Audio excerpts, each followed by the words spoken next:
नाज़रीन गिरामी अस्सलामु अलैकुम वरहमतुल्लाहि वबरकातुहू। सीधी बात के ताज़ा तरीन प्राइम टाइम में आप लोगों का इस्तकबाल है। नाज़रीन गिरामी में अंसार अजीज़ नदवी इस वक्त आप लोगों के सामने कुछ अहम तरीन ख़बरें, कुछ वायरल वीडियोस और कुछ तनक़ीदी तज़्ज़िये लेकर के हाज़िर हुआ हूँ।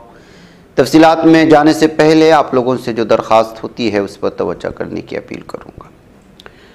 नाज़रीन गिरामी, सबसे पहले संभल के मामले में सुप्रीम कोर्ट की जानिब से यूपी की हुकूमत को फटकार लगी है, तो वहीं पर जो ये निचली अदालतें शरारत कर रहे हैं किसी भी तरह के जो है मामले को सामने आने के बाद, जिसके बाद संभल में जो कुछ हुआ, जो जिसकी गूंज पार्लियामेंट में भी नज़र आई, रास्तों पर भी नज़र आ रही है। और इसमें अच्छी बात ये रही कि इस मामले के बाद निचली अदालतों को फटकार लगी है, जो अपनी मनमानी कर रहे थे यहाँ के जज।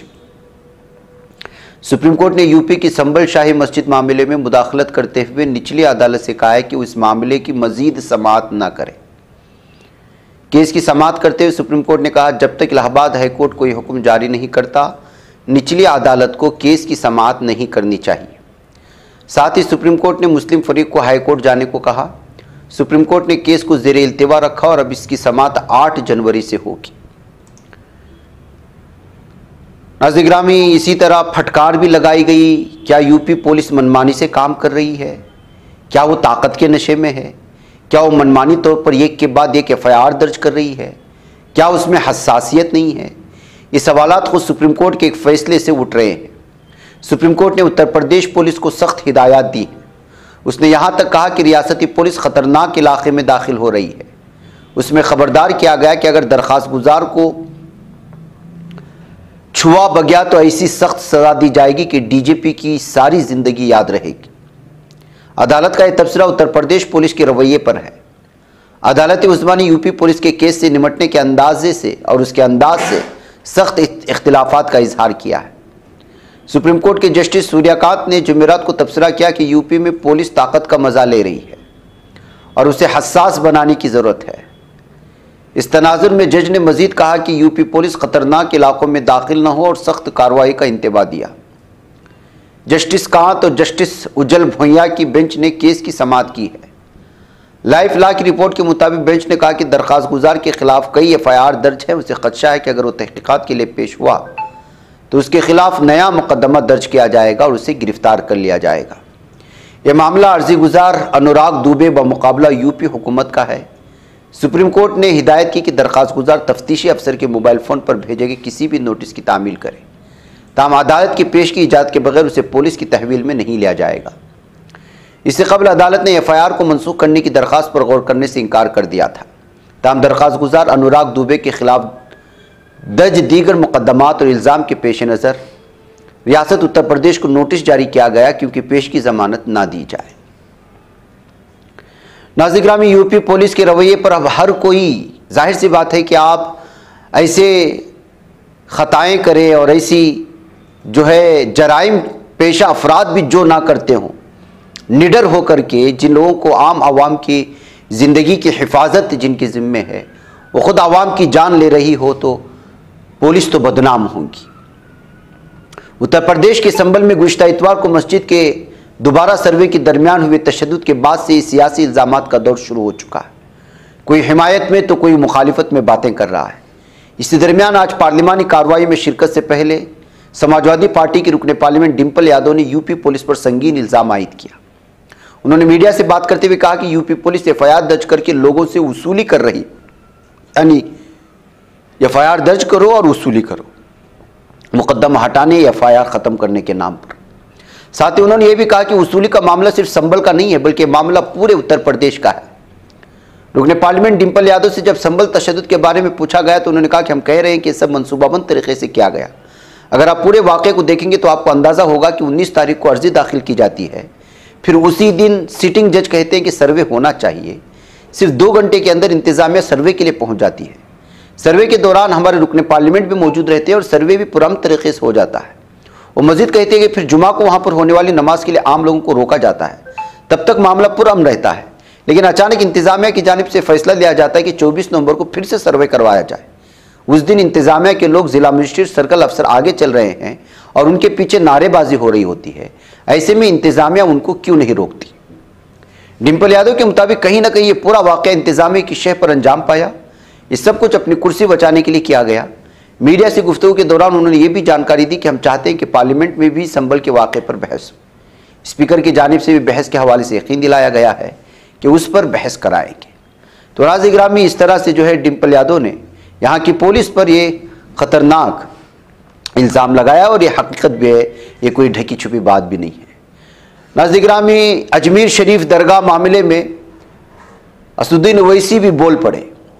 एमआईएम के रुकने पार्लियामेंट असदुद्दीन ओवैसी ने अजमेर शरीफ दरगाह से मुतालिक हालिया तनाज़े पर जुमेरात को बीजेपी और आरएसएस पर सख्त नुक्ताचीनी करते हुए कहा कि दरगाह पिछले 800 सालों से वहाँ मौजूद है और यहाँ तक कि वज़ीर-ए-आज़म नरेंद्र मोदी भी वहाँ चादर भिजवाते हैं। इनका रिमास ऐसे वक्त में आया जब राजस्थान की अदालत ने एक दरख्वास्त को कबूल किया है जिसमें इल्ज़ाम लगाया कि दरगाह शिव मंदिर के खंडरात पर तामीर की गई। उन्होंने कहा कि दरगाह पिछले 800 सालों से मौजूद है। जवाहरलाल नेहरू से शुरू होकर वज़ीर-ए-आज़म का दरगाह को चादर भेजते रहे हैं। वज़ीर-ए-आज़म मोदी भी वहाँ चादर भिजवाते हैं। उन्होंने बीजेपी और उसके नज़रियाती सरपरस्त आरएसएस पर मजीद नुक्ताचीनी करते हुए इल्ज़ाम लगाया कि सब उनकी हिदायत पर किया जा रहा है। बीजेपी आरएसएस ने मसाजिद दरगाहों के बारे में नफरत क्यों फैलाई है? इस तरह कानून की हुक्मरानी और जमहूरियत कहाँ जाएगी? ये मुल्क के हक़ में नहीं है। मोदी और आरएसएस की हुक्मरानी मुल्क में कानून की हुक्मरानी को कमज़ोर कर रही है।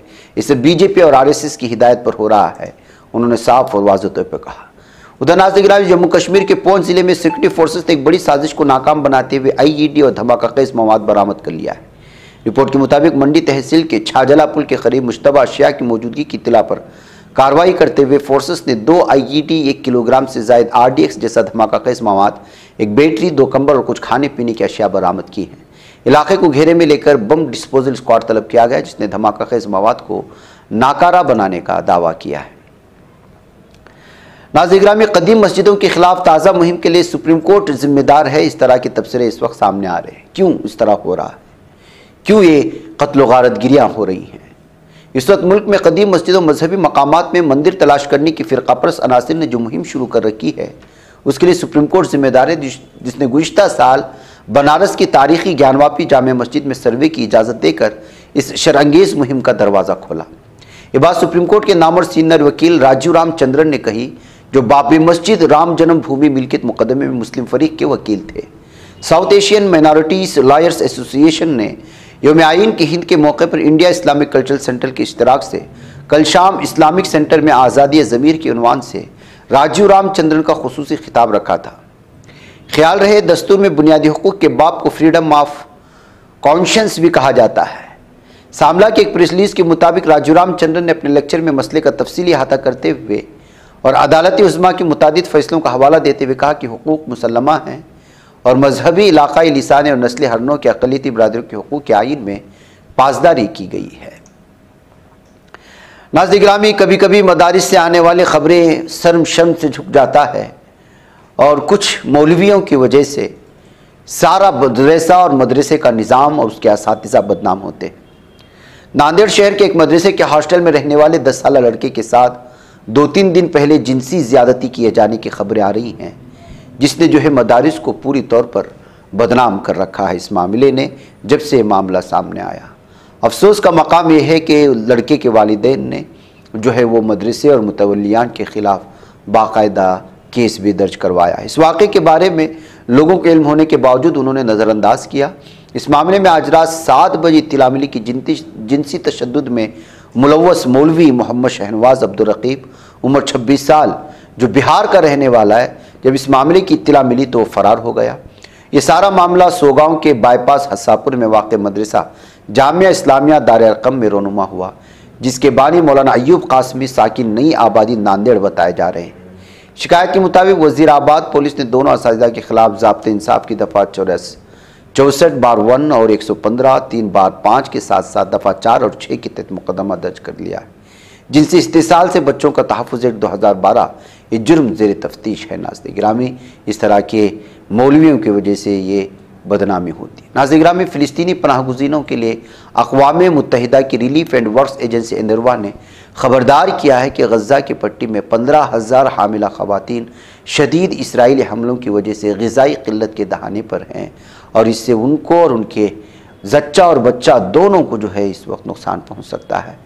एक प्लेटफॉर्म पर अपने अकाउंट पर एक पोस्ट में नरवा ने गज़ा में इसराइल की तरफ से फाका कशी और प्याज की पॉलिसी के नतीजे में पैदा होने वाली इंसानी तबाही का हवाला दिया।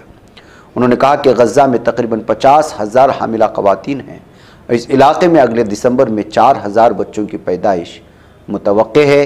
अक़वाम मुत्तहिदा के इदारे ने कहा कि इनमें से तकरीबन 15,000 हामिला ख़वातीन फाका कशी के दहाने पर हैं, यानी उनको खाने को मुकम्मल नहीं मिल रहा है। अगर उनको खाने को मुकम्मल अगर ख़वातीन को नहीं मिलेगा तो बच्चे की क्या हालत होगी, आप अंदाज़ा लगा सकते हैं। इस बात पर जोर दिया कि शदीद बारिश और महदूद इमदाद ने गज़ा की पट्टी में बेघर होने वालों की हालत मज़ीद ख़राब कर दी है। गज़ा की पट्टी पर इसराइल की तरफ से मुसल्लत की जाने वाली नस्ल कुशी की जंग मुसलसल 420वें दिन भी जारी है।